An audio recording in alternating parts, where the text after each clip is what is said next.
Ya. Untuk pertemuan yang kedua ini, kita akan membahas tentang definisi, peran, fungsi, dan tujuan manajemen sumber daya manusia.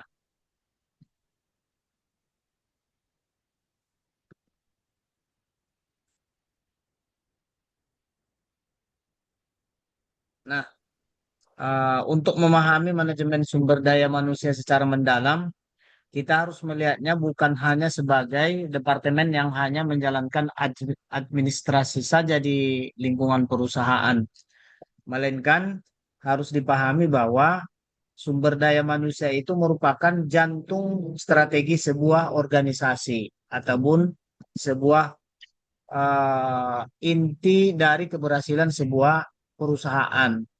Kenapa Bapak sampaikan seperti itu? Tetaplah sumber daya manusia merupakan salah satu faktor penentu apakah suatu perusahaan dapat melanjutkan keberlangsungannya di masa yang akan datang atau tidak. Kenapa? Di tengah-tengah yang sekarang kita lihat banyaknya perkembangan teknologi, kadang-kadang orang menganggap bahwa sumber daya manusia itu semakin tidak dibutuhkan. Ya, memang pada prinsipnya ada benarnya ya, karena dengan penggunaan teknologi sekarang ini, ternyata memang bisa mengurangi penggunaan sumber daya manusia.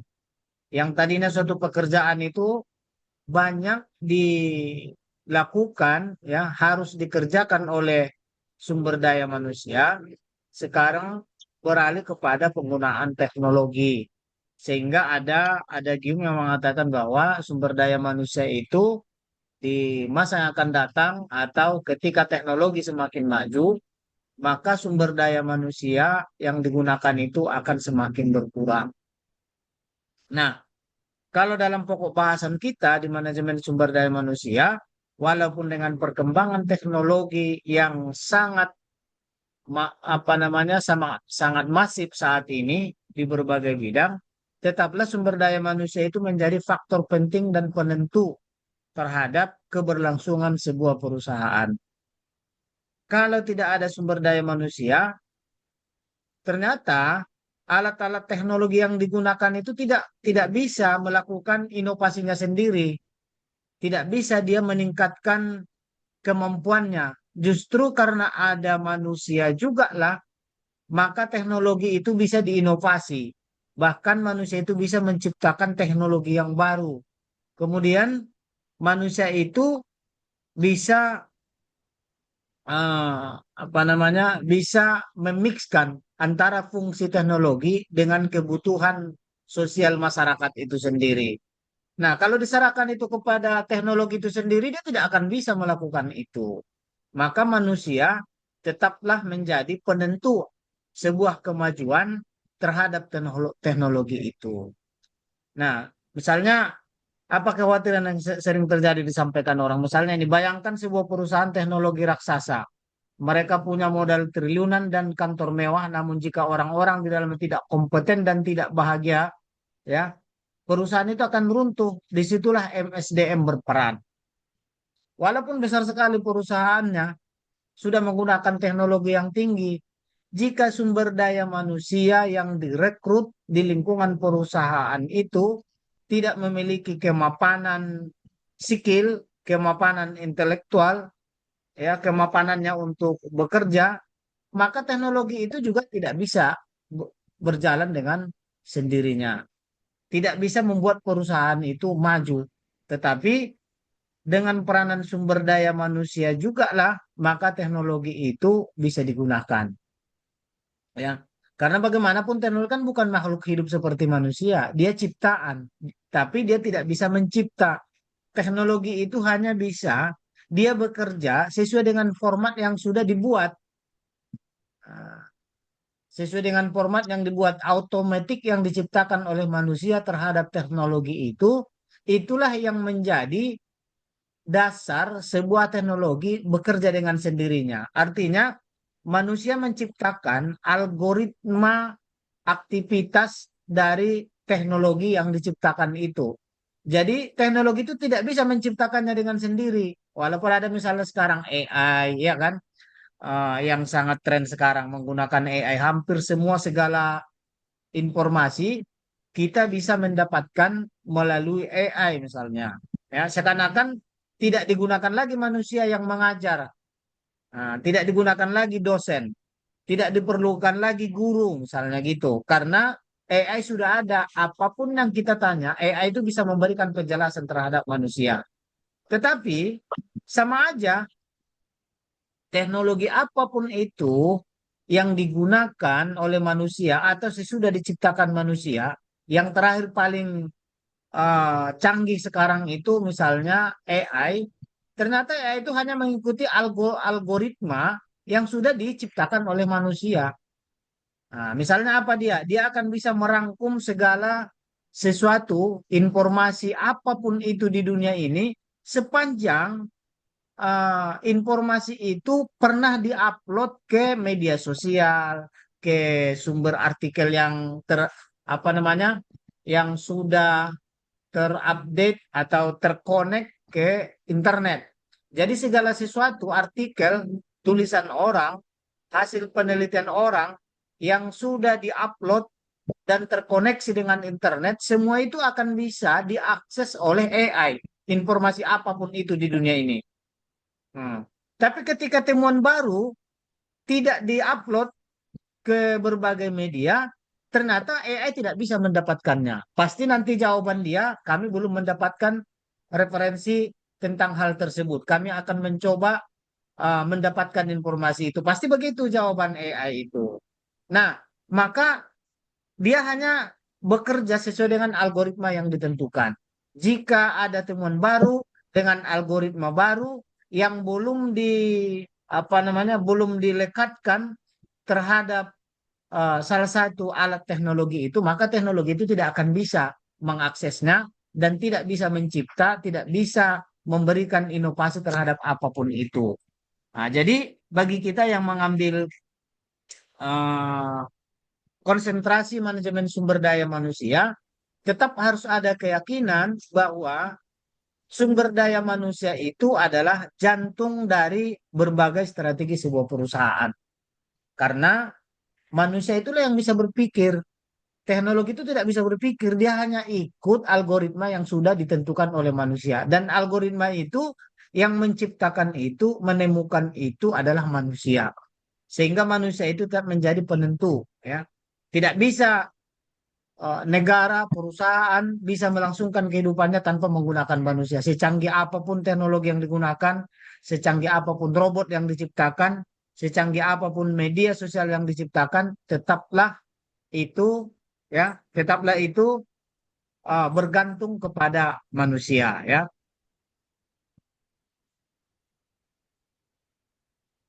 Nah, kita lanjutkan ya untuk slide berikutnya.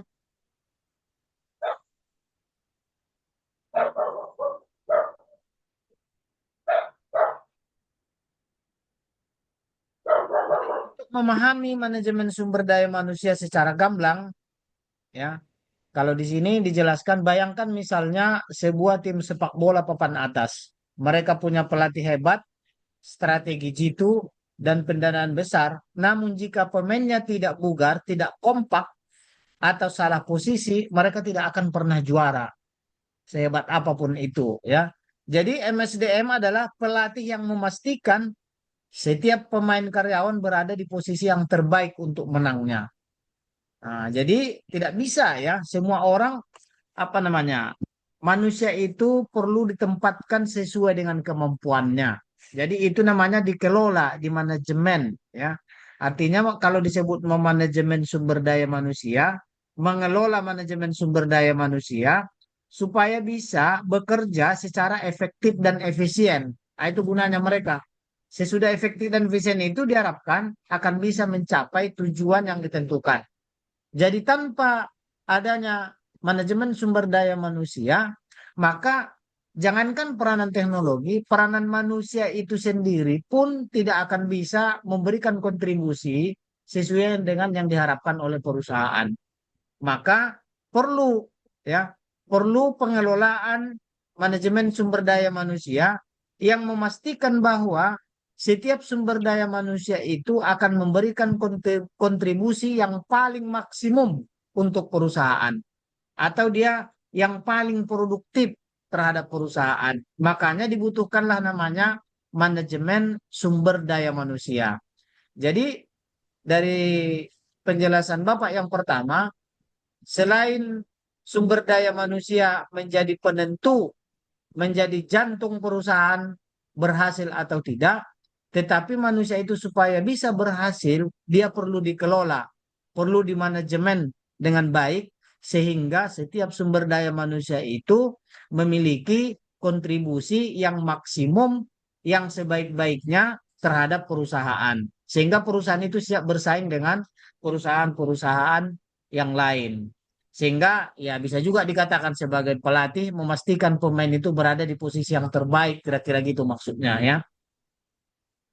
Nah, agar bisa kita ya nanti mahasiswa jika sudah menjadi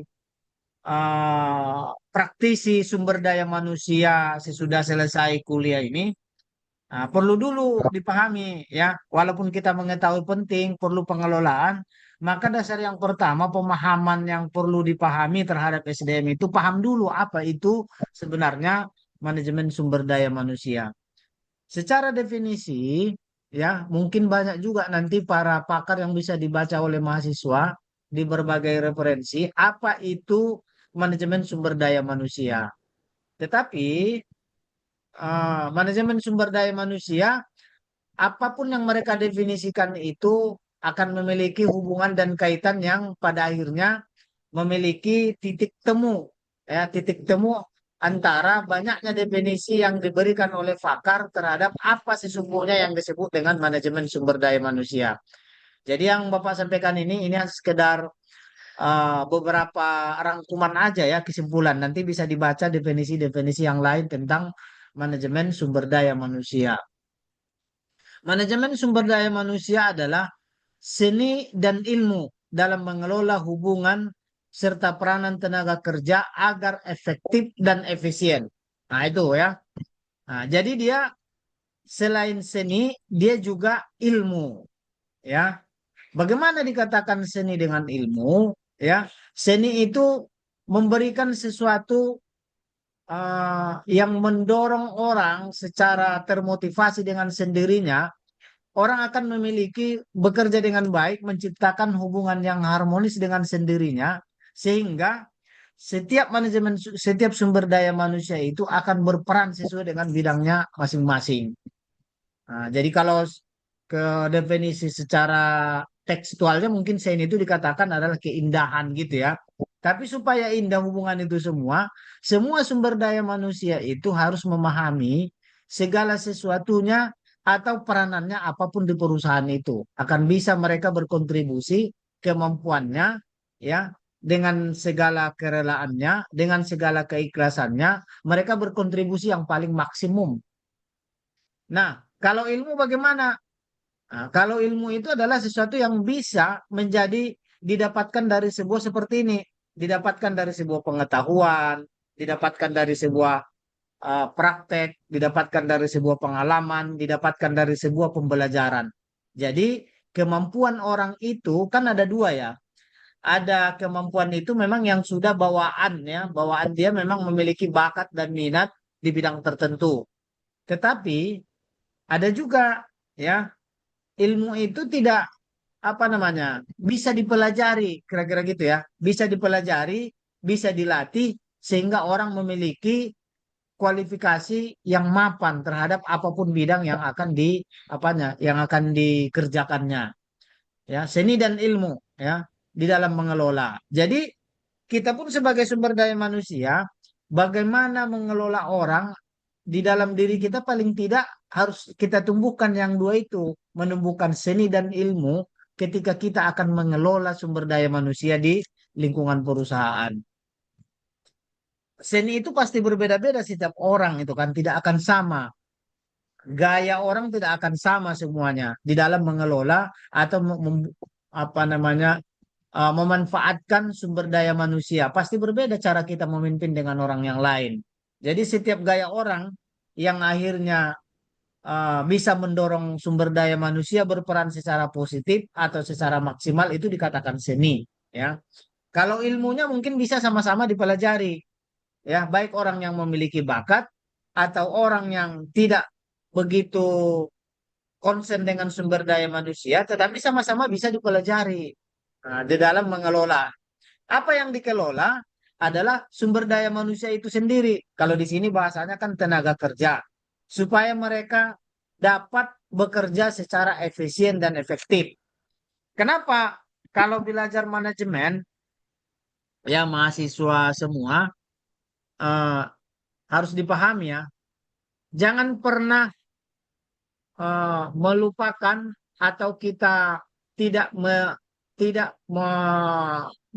apa namanya, tidak menjadikan sebagai faktor penentu setiap definisi kata manajemen itu akhirnya harus efisien dan efektif.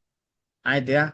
Jadi dalam mengelola apapun, ya, ini salah satu yang pelajari manajemen sumber daya manusia. Nanti ada misalnya manajemen perbankan, ada nanti misalnya manajemen keuangan, ada misalnya manajemen teknologi atau manajemen apapun itu namanya, masih harus ingat definisi terakhirnya itu karena memang dia tujuannya dikelola tidak lain daripada supaya semua yang dikelola itu efisien, supaya efisien dan efektif. Nah, gitu ya. Nah, apa itu efisien dan efektif? Yang pertama adalah kalau disebutkan dia efektif, maka dia akan apa namanya, berhasil guna dia itu. Kalau dalam definisinya itu disebut berhasil guna. Artinya setiap strategi yang dibuat, setiap pengawasan yang dibuat, setiap kepemimpinan yang dibuat, dia harus tepat sasaran terhadap tujuan perusahaan itu. Nah, gitu maksudnya yang disebut dengan efektif. Harus tepat sasaran. Kalau misalnya orang kedokteran itu mendefinisikan kalau efektif itu misalnya manjur gitu ya, manjur. Jadi orang kalau makan obat, ya, orang kalau makan obat itu harus tepat sasaran terhadap penyakit itu, maka ketika dia makan obat, dia akan sembuh sesuai dengan waktu yang ditentukan, itu namanya efektif. Nah, iya kan? Itu namanya efektif. Makanya didefinisikan orang kesehatan itu kalau efektif itu manjur. Nah, gitu ya kan? Nah, kalau misalnya orang manajemen disebut efektif itu tepat sasaran. Nah, sesuai dengan yang diharapkan. Seperti apa diharapkan? Apakah mutu, apakah bentuk, apakah target pemasarannya, dia tercapai. Nah, itu disebut dengan efektif. Kalau semua yang dibuat, dikelola ini, kelola banyak-banyak program, banyak kegiatan, yang akhirnya tujuan organisasi tidak tercapai, berarti itu strateginya disebut dengan tidak efektif. Nah, gitu. Paham ya? Paham maksud Bapak tentang efektif ini?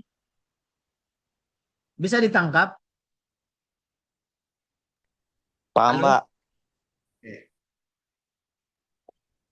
Kemudian yang kedua, inti dari pengelolaan itu, manajemen itu, dia harus efisien. Ya, harus efisien. Artinya apa? Dia harus berdaya guna, gitu ya. Nah, artinya apa? Setiap faktor-faktor atau setiap sumber daya yang digunakan itu, ya, harus memberikan kontribusi dengan apa namanya? Dengan rasio pembiayaan yang sesuai atau yang paling kecil. Nah, gitu. Nah, kalau orang sering mengatakan efisien itu dengan biaya yang paling hemat, gitu dia misalnya gitu ya, efisien. Baik dari sudut waktu, dari sudut finansial, atau dari sudut apapun itu, ya. Kalau efisien. Tapi kalau Bapak menjelaskannya itu adalah dengan rasio yang paling maksimal kontribusinya. Kenapa? Misalnya kalau kita ingin membandingkan antara hasil kerja orang kalau dibandingkan dengan waktu pekerjaan, maka kita mengharapkan, ya kan, pekerjaan itu bisa diselesaikan dengan tingkat waktu yang paling pendek. Semakin pendek waktu yang digunakan, maka dikatakan waktunya paling efisien di dalam mengerjakan sebuah pekerjaan. Itu yang disebut dengan berdaya guna. Itulah yang disebut dengan efisiennya.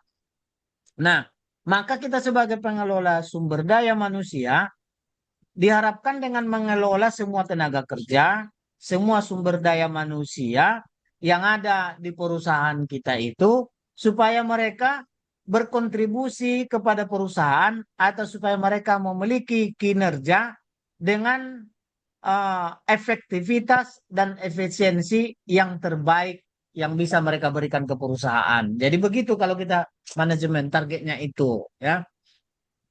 Jangan sampai semuanya akhirnya tidak tercapai tujuannya, tidak tepat sasaran, kemudian justru mengamburkan waktu, tenaga, pikiran, bahkan finansial yang sangat besar untuk suatu kegiatan. Jadi bedanya orang manajemen dengan orang yang bukan manajemen, maka orang manajemen itu punya strategi agar setiap aktivitas itu memiliki efisiensi dan efektivitas untuk mencapai tujuan perusahaan. Nah, jangan dilepaskan itu ya. Manajemen itu harus ditutup dengan efisien dan efektif. Sumber daya apapun yang kita manajemeni harus efisien dan efektif. Nah, coba misalnya disebutkannya fokusnya bukan pada mesin atau uang, melainkan pada manusia sebagai subjek penggerak. Amsterdam memandang karyawan bukan sebagai beban biaya, melainkan sebagai modal manusia yang nilainya bisa terus meningkat jika dikembangkan. Nah, ini definisi yang berkembang saat ini bahwa manusia tidak ditempatkan lagi hanya sebagai beban ya atau hanya sebagai faktor produksi di dalam perusahaan yang disamakan dengan faktor-faktor produksi yang lain. Tetapi bagaimana modal manusia itu disebut adalah investasi kita, investasi setiap perusahaan terhadap manusia itu. Sehingga tidak bisa berbeda dengan mesin dari waktu ke waktu dia akan nilainya semakin menurun. Tetapi kalau manusia semakin berinvestasi terhadap sumber daya manusia, selayaknya perusahaan memandang nilai dari sumber daya manusia itu dari waktu ke waktu dia akan semakin baik. Dia akan semakin bernilai. Sehingga perusahaan tidak akan mau melepaskannya sedemikian rupa atau sedemikian mudah, ya kan, jika dibandingkan dengan faktor-faktor yang lainnya itu, ya. Karena menciptakan satu sumber daya manusia berbeda dengan menciptakan faktor-faktor yang lain. Kalau teknologi, ya udah kita beli aja teknologi baru lagi, misalnya begitu, ya kan. Nah, kalau kiranya datang teknologi baru, tinggal kita beli aja, kan gampang. Nah, tapi kalau manusia tidak, ketika dia bergabung dengan perusahaan, kita rekrut sumber daya manusia, kemudian dilatih, dipekerjakan, kemudian dia diberikan pengalaman, maka tidak akan mudah mendapatkan sumber daya manusia yang seperti itu lagi. Kalau direkrut yang baru, maka akan memulai lagi dari nol lagi dia. Nah, gitu ya. Makanya berbeda sumber daya manusia dengan faktor produksi yang lain, sehingga disebutlah perkembangan terakhir ini modal manusia ya atau human capital yang nilainya terus meningkat dari waktu ke waktu ya. Itu definisi ya yang kira-kira definisi dan maksudnya nanti bisa diperkaya dengan sumber-sumber yang lain. Nah, ada yang mau Bapak informasikan sebentar ya. Kalau misalnya habis nih nanti masuk ke apa ya? Masuk ke link yang baru ya. Karena ini ada waktunya kita ini kalau Zoom karena kita sudah terlambat masuknya ya. Selanjutnya peran manajemen sumber daya manusia ya. Dalam organisasi modern, manajemen sumber daya manusia menjalankan paling tidak tiga peran. Yang pertama apa? Peran administrasi atau disebut dengan mengurus hal-hal rutin seperti penggajian, data kehadiran dan kepatuhan hukum ataupun apapun itu yang dibutuhkan secara administratif di lingkungan perusahaan. Yang kedua, sumber daya manusia itu berperan sebagai ada yang disebut dengan namanya peran operasional. Apa itu? Adalah pendukung bagi manajer lini dalam hal rekrutmen. Kan uh, MSDM itu dimulai dari rekrutmen, pelatihan, penempatan, ya, sampai supervisi, sampai ke penyelesaian berbagai konflik ya. Banyak faktor-faktor nanti yang dilakukan ketika peranan operasionalnya itu. Nah, kemudian peran strategis sumber daya manusia. Peran strategisnya apa? Yang ketiga ini menjadi mitra bisnis. yang membantu direksi menentukan arah perusahaan berdasarkan kesiapan talenta yang dimiliki. Artinya apa? Sumber daya manusia, jika di perusahaan-perusahaan yang sudah maju, karena sumber daya manusia itulah sesungguhnya yang paling mengerti dan paling tahu bagaimana sebenarnya ah, mengerjakan pekerjaan itu dengan baik sehingga dapat berhasil. Sehingga talenta mereka itu, pengetahuan mereka itu menjadi ah, apa namanya atau pengalaman mereka itu menjadi sesuatu yang sangat menentukan keberhasilan terhadap aktivitas apapun yang dilaksanakan atau yang tugas-tugas yang diberikan kepada mereka sehingga ini akan berkontribusi terhadap uh, pimpinan perusahaan dalam menentukan arah perusahaan. Nah, jadi perlu bermitra dengan mereka karena mereka yang lebih tahu tentang itu. Nah, Bapak rasa ya dari dua itu yang pertama definisi, yang kedua peran ya, perannya itu eh, sudah Bapak jelaskan. Bapak mau minta kita berdiskusi dulu. Ada yang bisa kita diskusikan kira-kira? Ada pertanyaan tentang itu?